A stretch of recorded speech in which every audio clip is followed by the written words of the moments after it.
Good morning. Good to be home. I get to do this a lot. I've been sharing my testimony for a little over 3 years now. November 18th, 2017 was my first day of sobriety. So this past November, I picked up 3 years of sobriety. And it's been the best 3 years of my life. First of all, I want to thank Billy. I want to thank Pastor Jason for giving me this opportunity to do this. I get to stay sober one day at a time. So I get to stay sober another day. I get to service God, and I get to service others by doing this. So I'm thankful for the opportunity when I do. If you're listening by live stream this morning, or you're listening in here, I'm pretty sure a lot of us has got family members that struggle with alcohol and drug addiction. I'm here this morning to give you hope, because I'm telling you, I had no hope. I had no hope. I was lost. I was ready to go. I was ready to be done with this life. I thought God had gave up on me. What I found out is I had gave up on God.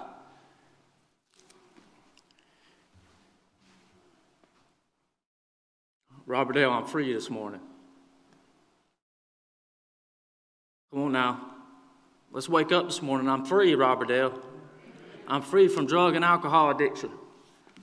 We got people dying out there every day. There's somebody dying right now of drug and alcohol addiction. There's somebody putting a needle in their arm,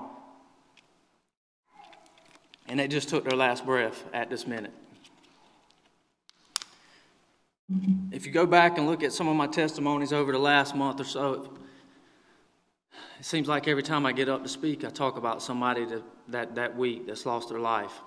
Well, I'm here to tell you there's another one that lost their life this week. Somebody in our recovery homes in Southern Pines come back to the house, high, sent ambulance there, police come, revived them. If you get high there, you got to go. But we have a plan for you. This is our plan we're going to set up for you, and I'm talking about Samaritan Colony. 2 days later, he goes home, puts another needle in his arm, and he's gone. My mama's here this morning, and her baby boy's here sober. That young man's mama's don't have her son this morning. I look at Candace back there. Her parents are here this morning. They have her here. We're blessed to be here. Robert Dale, we got to get outside these walls. There's people dying every day. We got to get outside these walls. We can't keep coming in here every Sunday and coming down here and having a couple people pray and go eat lunch and go home. I'm just as guilty as you are. I do it a lot of Sundays when I leave church. I want to spend time with just my family. Pastor Billy mentioned that I grew up in this church, and I grew up in a loving household with a good mom and dad, a loving sister. I knew right from wrong. There's a lot of people out here that don't have the chance. Pastor Billy was praying about it just a minute ago. There's some people that don't have the opportunity. They don't know who Jesus Christ is. I did, and I still took a wrong turn. From an early age, I grew up in this church. Every time the church doors open, we were here. Me and my sister were here on Wednesday nights doing RAs and GAs, and I think about Franklin, watching me grow up as a young boy, and it's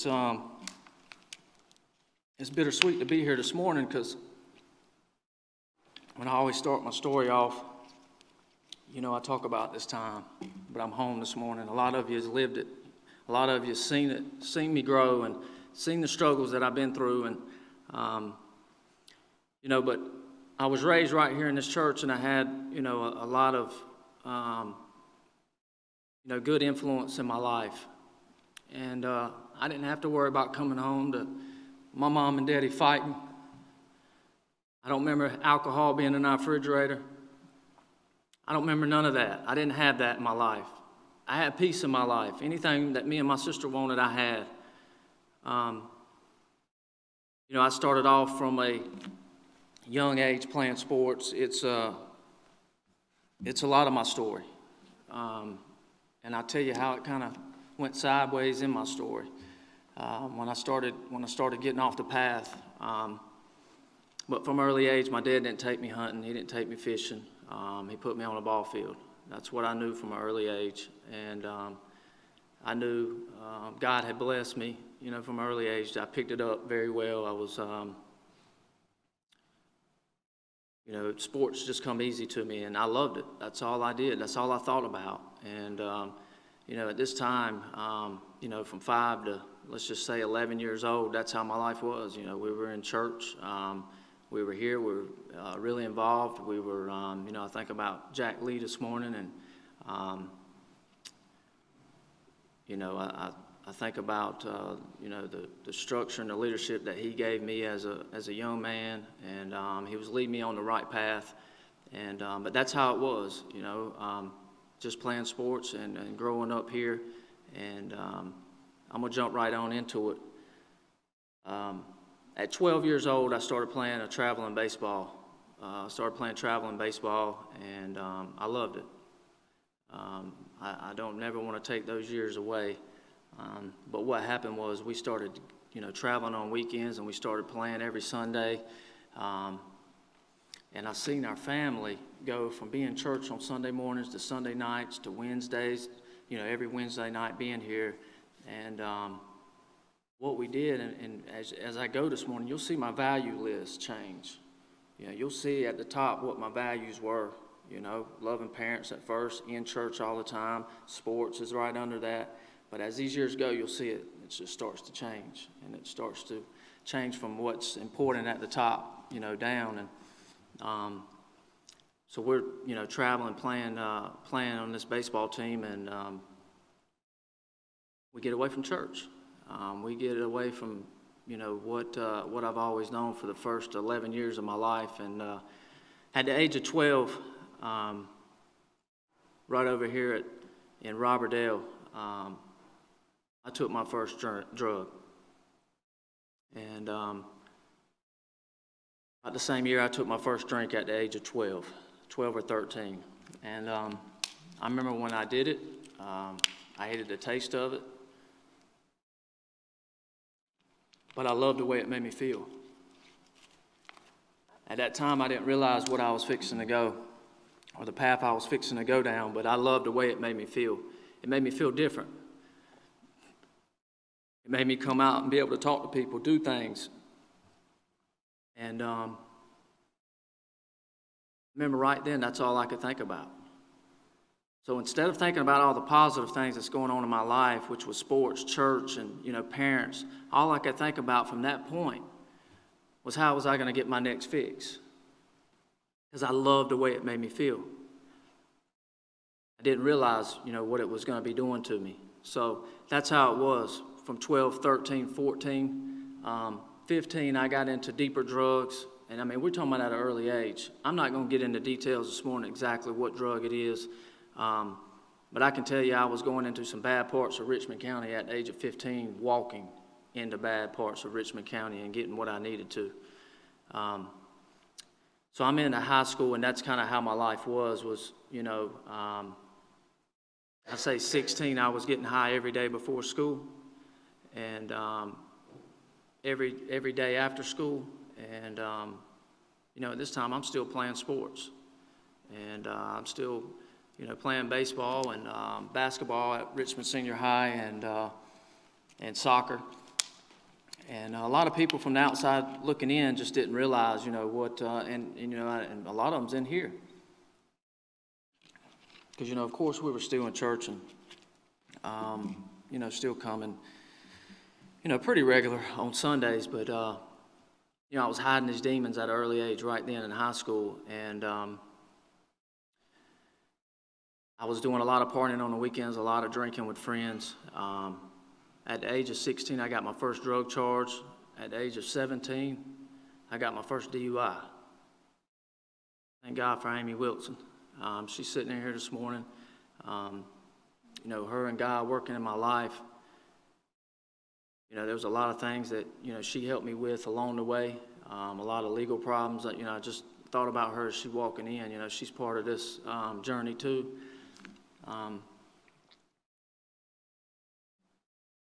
So 18, you know, I'm going off to college, and I want to kind of get through a lot of this part.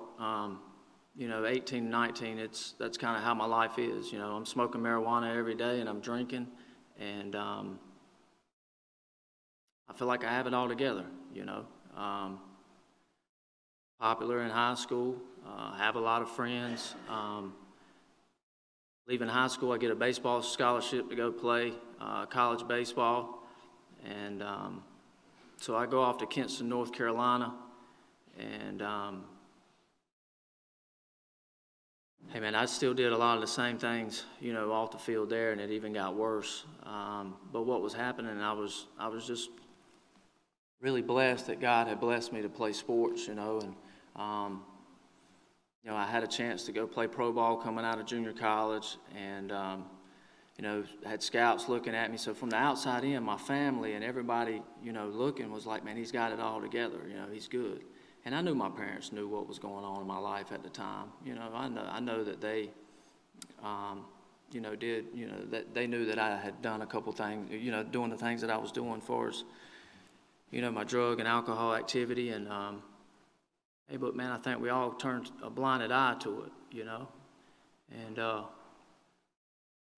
what we started doing, you know, I can go back from 12 and up until this point, is we started chasing worldly pleasures. We started chasing worldly pleasures. We chasing baseball. We chasing fame. We chasing money. We chasing the outside. You know, everything that looks good from the outside. And along the way, I forgot to keep cleaning up the inside. So from 12 until this age, 19, here I am getting ready for the draft. I don't have God in my life. I still show up to Robertdale when I come home on the weekends, and I sit in that pew. And I remember Mama would just be smiling at me because I made it into church. You could smell the alcohol coming off my pores when I'd walk into Robertdale Baptist Church and sit 2 rows from the back there. But Mama would be happy I was just alive.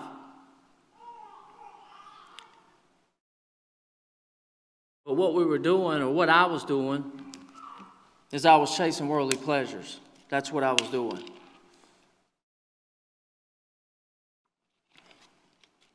Sorry, my mouth gets dry. I have to drink a lot of water during the...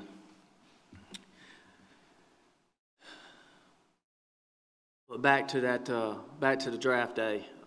It came, and it just, you know, I look back now and I know God was working in my life. How it went down is Chicago Cubs called me on draft day. First of all, I was in the club the night before, partying all night, didn't have my cell phone plugged in. My cell phone was dead. Billy Swogel with the Chicago Cubs called me. I get off the golf course with a bunch of friends in Pinehurst, and my phone's dead, so I grab my buddy's phone, I check my voicemail, and sure enough, he's on the voicemail, you know, asking me to give him a call. So I give him a call, and he asks me, Chad, if we sign you today, or if we draft you today, would you sign? And I said, Billy, first of all, I said, well, how much money are we talking, and what's the plans? Like, where am I going? Instead of saying, Billy, yes, sir, I'll go. So I'm coming off this golf course with alcohol and drugs in my mind, or, you know, in my body, and my mind's not clear, and that's the first thing I say to him, you know. I've worked since I was 5 years old to reach this dream in my life, and here we are. In the day, one of the biggest days of my life, my cell phone's dead when he calls, you know. That'll tell you right there where my value system was at this time. So now we got drugs and alcohol on top of baseball and sports. that was more important to me, being in the club that night, partying and being out all night, than it was the biggest day of my life was the very next morning, which was draft day. So let's get through all this. I go back and play 2 more years of college baseball. At this time, I find a drug called an opiate. So at this time, I'm drinking alcohol and I'm smoking marijuana, and I've delved into some other drugs. But I'm telling you, at 19 and 20, when I took an opiate, this is when my life changed. I was out in Oklahoma my senior year playing college, and it literally started taking my physical ability away. What God had blessed me with, where I could just pick up sports, and it was just so easy for me to pick up and play. I was about 140 pounds. I had dropped about 25 pounds, and I was trying to play a college sport, strung out on drugs.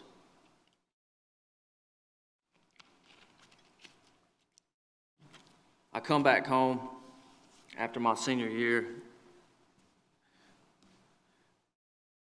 with no baseball contract, no college degree,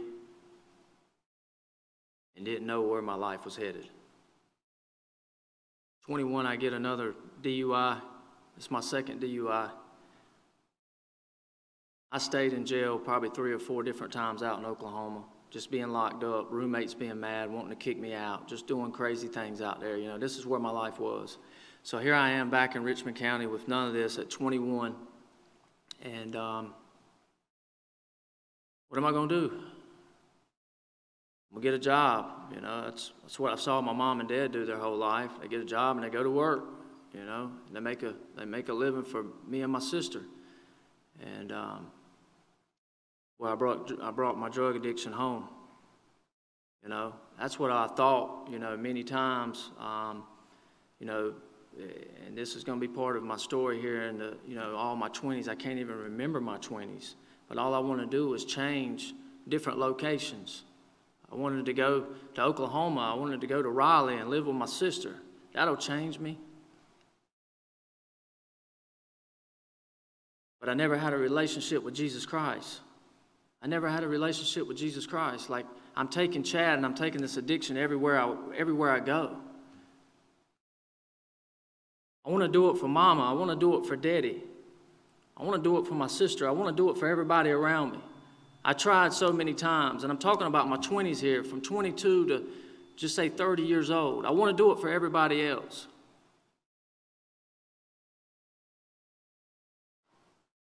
Every time I fail. Every time I fail.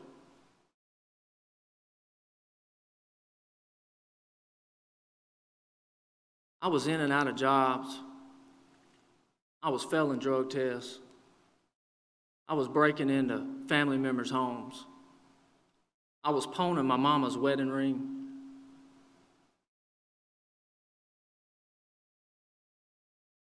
I was torturing my family. Every single day I was torturing my family. And they kept loving me. And they kept loving me.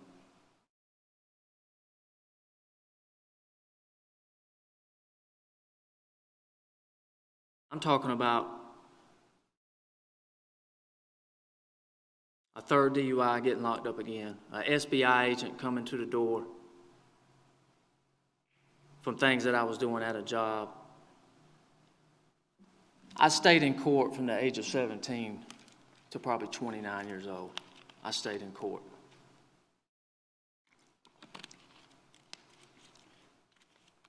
You know, and along this path, I didn't even realize how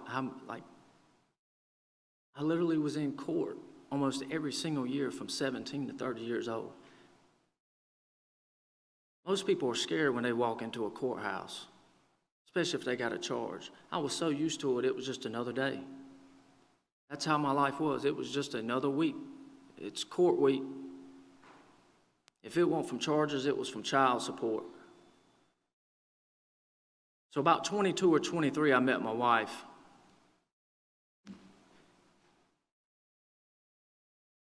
I'm blessed that she's here this morning. I've put her through a lot of pain. At 27 or 28, we have this first We have our first one that just walks out the door here. I'm in the middle of drug addiction, bad, at 27 or 28. Me and Tara's been together about 11 years now, but at this time it was probably about 5 years. And not only am I torturing her, I'm torturing her mom and dad. But her mom and dad love me, and I always go back to this. It's because I know I was a good person. I had a lot of fun around them. I was brought up well. My mom and dad told me to say yes, ma'am, and no, ma'am, and yes, sir, and no, sir. Like I was brought up that way. I was a good man. I had a good heart. But I could not stop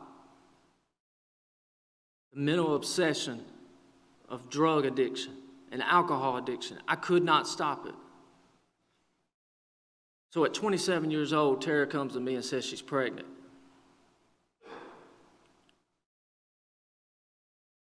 I don't really remember my thought process too much. I speak on it sometimes, but I just remember like, what am I going to do, you know? I'm going to stop. I'm going to stop. And, you know, the baby comes, Taylor comes, and I stayed sober for about 4 months, up until we had her. I remember being on the couch at our house, and I remember getting that mental obsession, and I was out the door. I lied to Tara, this is where I'm going, and I'm back hitting the streets and I'm high again.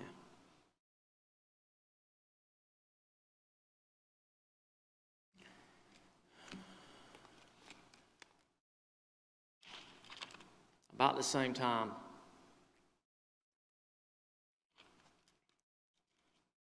it was a little bit before that, I went to my first treatment facility. I went to Wilmington, North Carolina, and it's kind of what I was talking about earlier. I was doing this for everybody else but me. I went to Wilmington Treatment Center. I went in there for 30 days. I think about 15 days later after I got out, I was high again.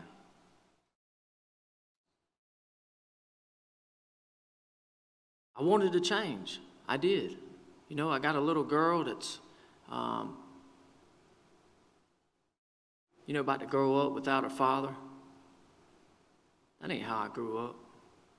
I grew up with my father. I grew up with my mother. This ain't what I was taught from an early age. But I'm fixing to do it to my daughter. I'm stealing everything they got. Stealing everything from my parents. I'm stealing everything from Tara's parents. At the age of 30, we're talking probably about 2 more years of me running.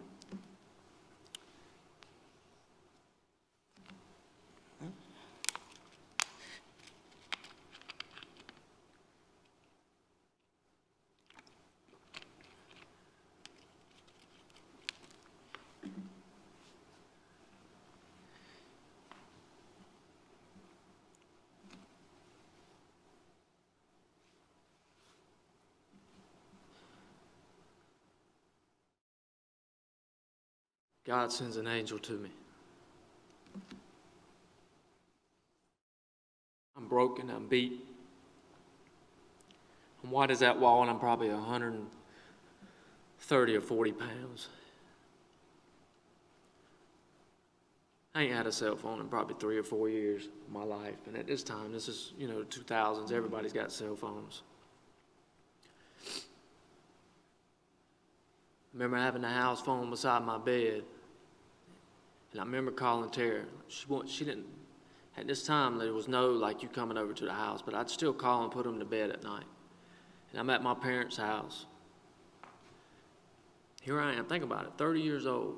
I don't have nothing, broken financially, mentally, physically, and I'm 30 years old still at my parents' house. But I'm there laying in the bed, I put them down, I put the house phone down. I hear the phone ring.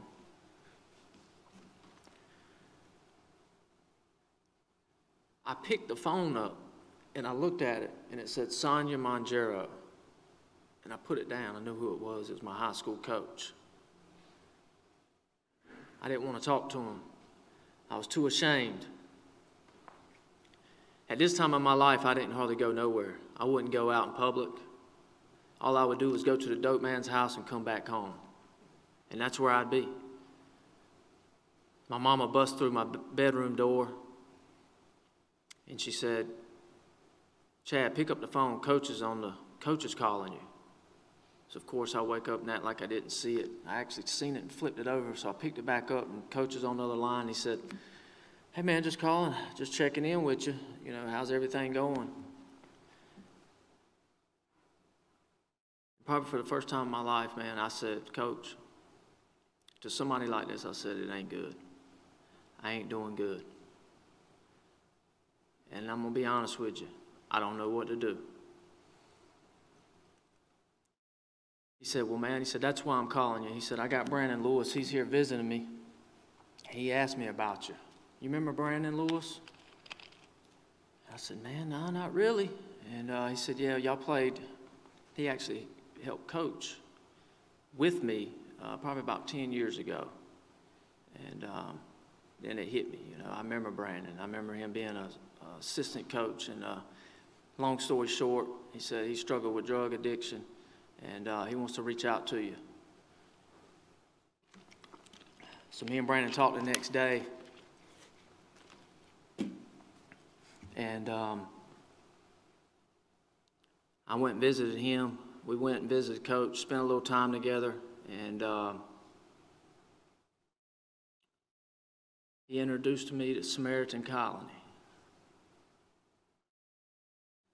a place that I grew up a mile down the road. He had went there 4 years earlier and got sober and got clean. A man of God reaching out, servicing other addicts and alcoholics, wanting to help someone. And he was there to help me. He put me on the path to Samaritan Colony.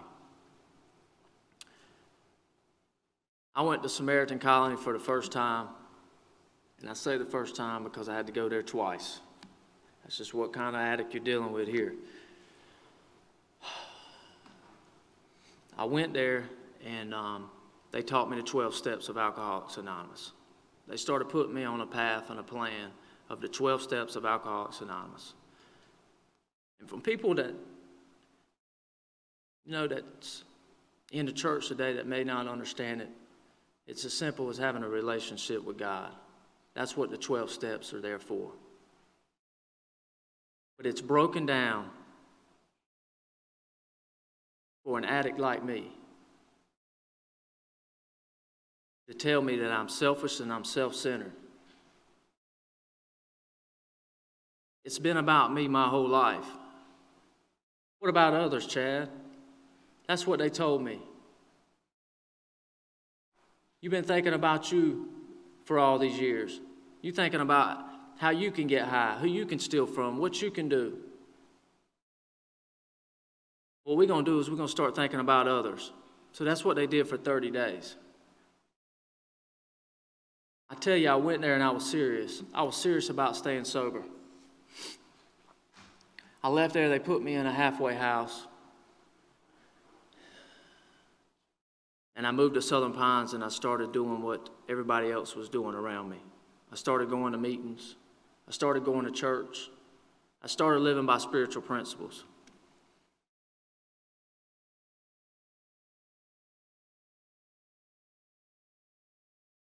But fear ran my life for so many years. So I was self-centered. Fear. That's what it was. I was fearful. I was the person, if you would have told me or you asked me, was I scared, I'd said no. I'd do anything for you. I'd have been the first one in the bar fighting. The truth is, I was full of fear. I've been full of fear my whole life. That's why I use drugs and alcohol. It made me feel different. It didn't make me scared. It didn't make me nervous.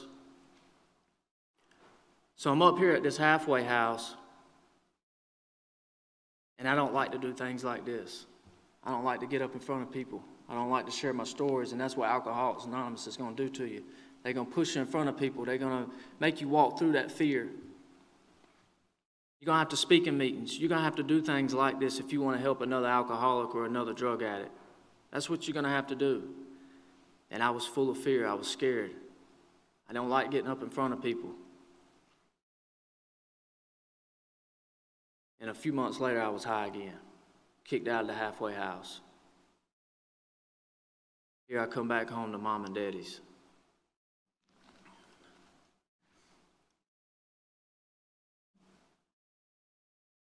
I got on another drug.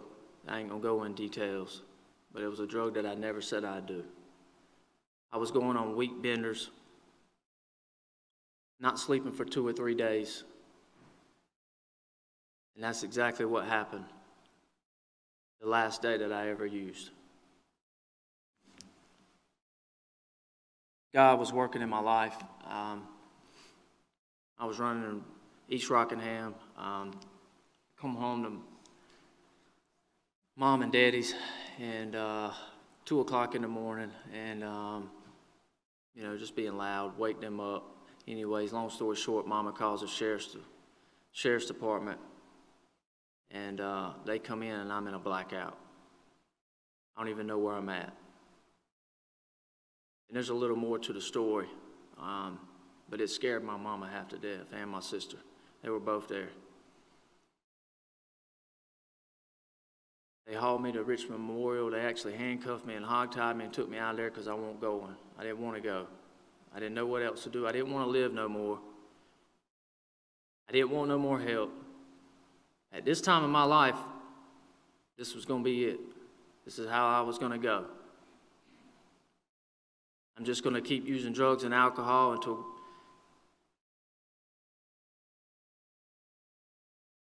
until I die.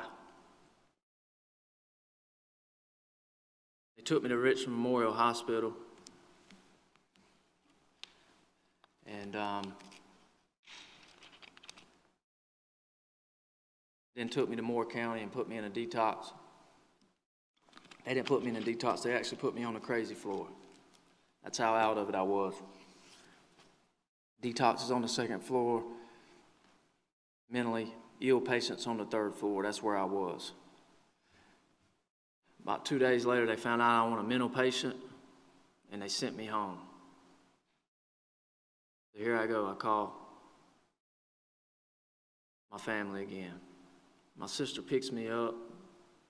Her and my dad, I'll never forget, he had eye surgery, I think, that day, and we're on the way home. I remember Brooklyn and Hadley being in the middle seat, and I was in the very back seat. And I remember just looking out the window. What am I going to do? Just tearing up just like this, quiet, not saying anything. And we get past our road and we keep going. And I knew what was up. I said, Dana, where are we going? He said, we're going to Samaritan Colony to see Mark.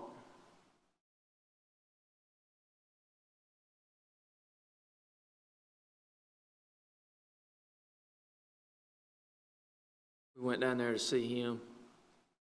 And at this time in my life, I tell you, looking back, I knew the first time I went through there that I had people that used drugs and alcohol just like me, that had some peace in their life. I always thought I was different. The first time I went through Samaritan Colony, I'd be sitting in there and I was thinking, these people don't use drugs and alcohol like me. There ain't no way. There's no way they could be smiling. There's no way they could be going to work.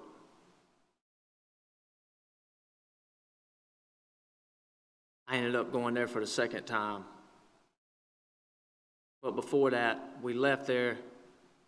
I went back home, and my mama looked at me for the first time, and she said, Chad,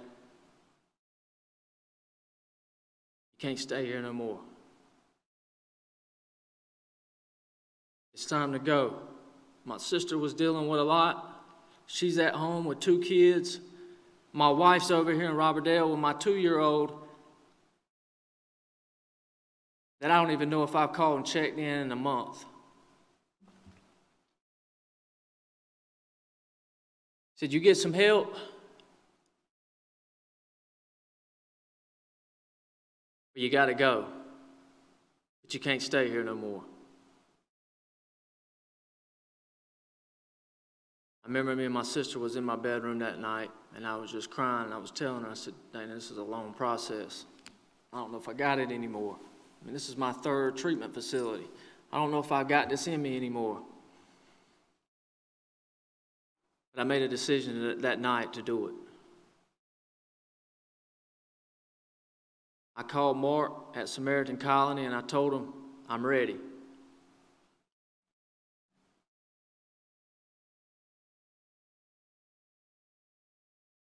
That was November 17th, 2017. November 18th was my mama's birthday. My dad woke up at 3 o'clock in the morning. I got in his truck on my mama's birthday. I remember her waking up and coming in that kitchen, loving me. After all the things I had tortured and put through my family. And we went to Monroe, North Carolina, and put me in another detox again. But this time was different. I said, I'm fixing to give it my best shot. I'm fixing to change. I want to do something different. I went back to Samaritan Colonies, and I stayed there for 30 days. I went back to a halfway house,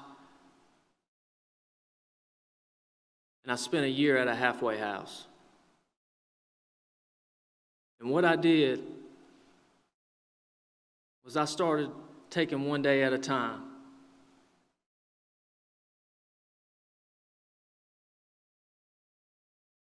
They told me at the colony to get down on your hands and knees every night and thank God for another day of sobriety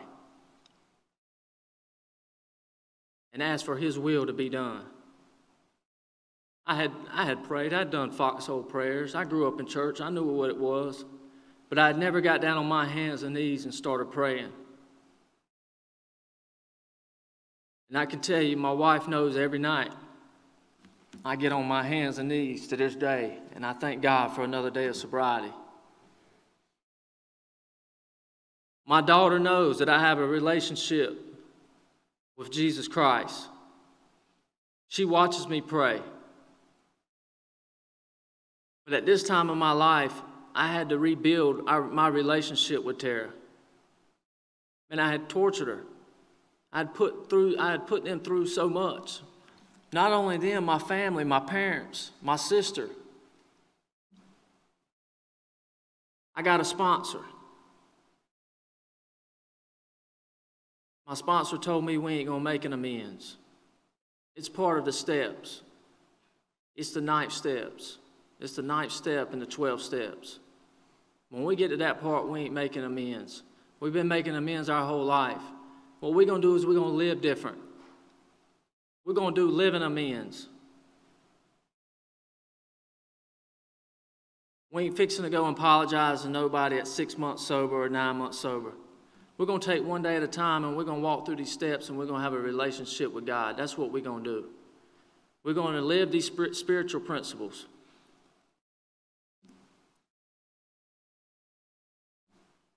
So I started showing up to meetings when I got to Southern Pines, and I started doing what everybody else has done and what I had done before, and I started getting involved.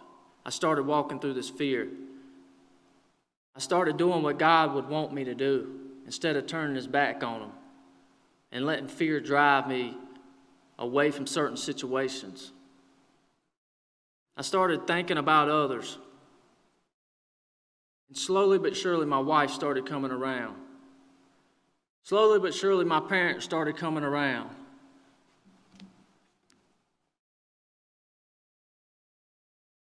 And at this time in my life, I had no college education. I had nothing. But I wanted to do something different.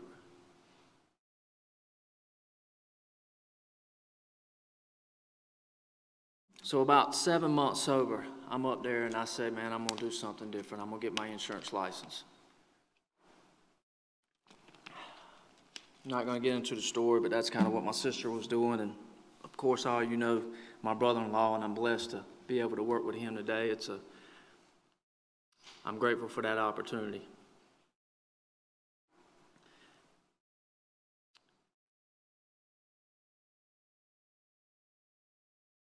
But back to the man that I was talking about earlier, that God had sent me an angel. He was married to my sister. That's his little girl back there on the back row. When he passed, this insurance company fell into my sister's hands, and thank God for Tyler being there to help her through this situation, because we didn't know what to do. But I wanted to get my insurance license and help in some way. Never been part of sales. All I've done is drink and drug my whole life and play sports. That's all I ever done. But I didn't want to go to no plant, and I didn't want to, get involved in all the things that I had done in my past. So I got my insurance license, and I tell you, it was a struggle. It was a struggle. I failed a bunch of times, and I eventually passed the state exam. And at that time, I knew things started just lining up, man. Just like they told me they would at Samaritan Colony. They told me exactly what was going to happen in my life if I just do Alcoholics Anonymous. Just do Alcoholics Anonymous. We're going to service God and we're going to service others. If we just do that, I promise you, you're going to have a good life. So, I still do that today. I'm fortunate, to be able to work for him. Work from home now here. We have an office here. And, hey, man, I still struggle. When they sent me to Wilmington, North Carolina, this is no joke. When Tyler gave me that job, I had never even sent an email in my life. I didn't even know what email was. My part of my job was sending emails every day. They were literally having to sit down with me and teach me exactly how to say an email, a professional email. I had to walk through a lot early on in sobriety. So I'm building my relationships with my parents. I'm building my relationship with my wife. And I'm so grateful for forgiving God. That didn't give up on me.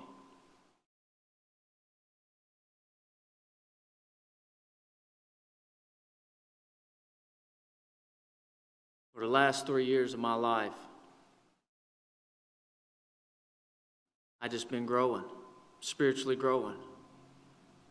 Now I still have some struggles in my life. I still do, I still have mistakes. I still do things that I shouldn't do. But my sponsor always told me when I'd bring stuff to him, he'd say, "Chad, did you take a drink or drug today?" And I'd say no. And it's a miracle. It's a miracle.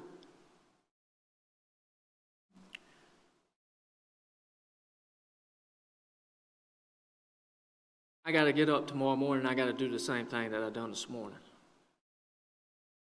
When I woke up this morning, I wrote out a gratitude list. I thank God every single morning for the things in my life. I read a devotion.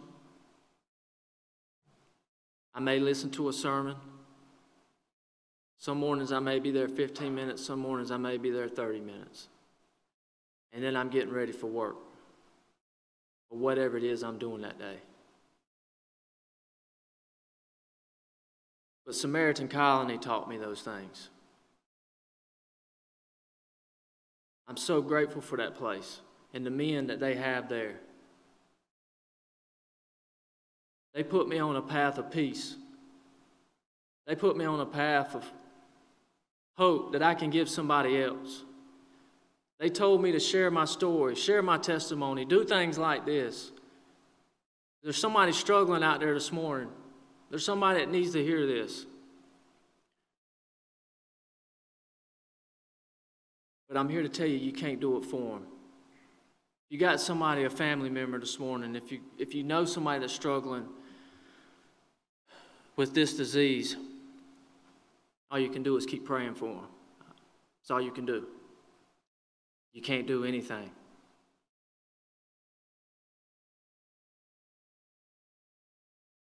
They're going to have to make the decision to change. They're going to have to make the decision to listen to somebody else that's been through it. And that's what I did. I listened to other people. I listened to my sponsor.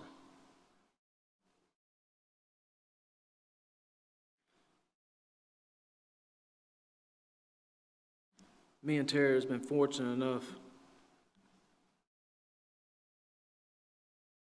Got married. December was a year. December 20th was our 1-year anniversary that I got married. We're fortunate enough to have a new baby boy that was just born. And I have all these blessings in my life. The same man that had no hope 3 years ago, just 3 years ago, I had no hope. I just ask you to pray.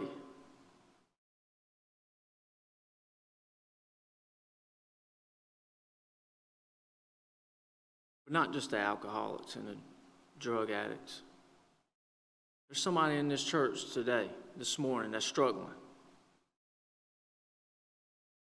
But we got to get outside these walls, church. We got to get outside these walls. We can't just keep coming in and walking out and not putting no action in behind it. You know, me and Tara's, I'm blessed to have Mike Childress, our church over there. I know him and Billy's really good friends, and, I want to thank them. And, that's where we go to church now, and it's, it's been a good experience over there. I don't care what it is. As long as I have a relationship with God today, that's what's most important to me. So I was chasing all those worldly pleasures. Today, my value list is back to the top.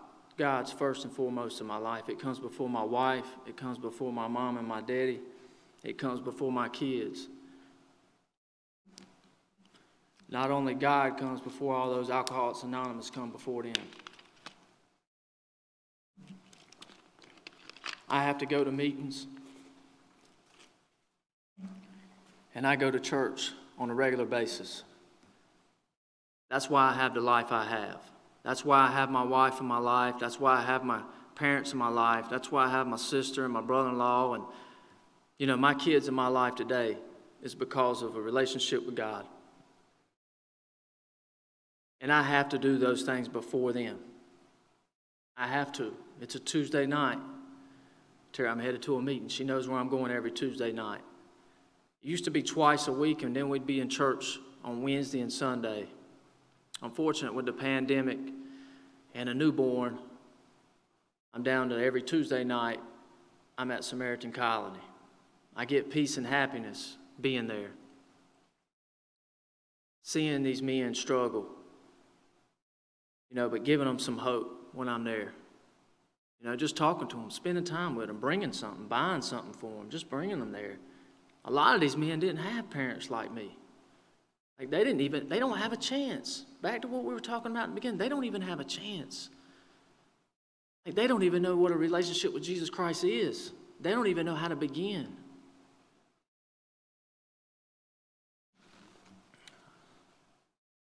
I just ask you to just keep praying for the sick and suffering that's inside,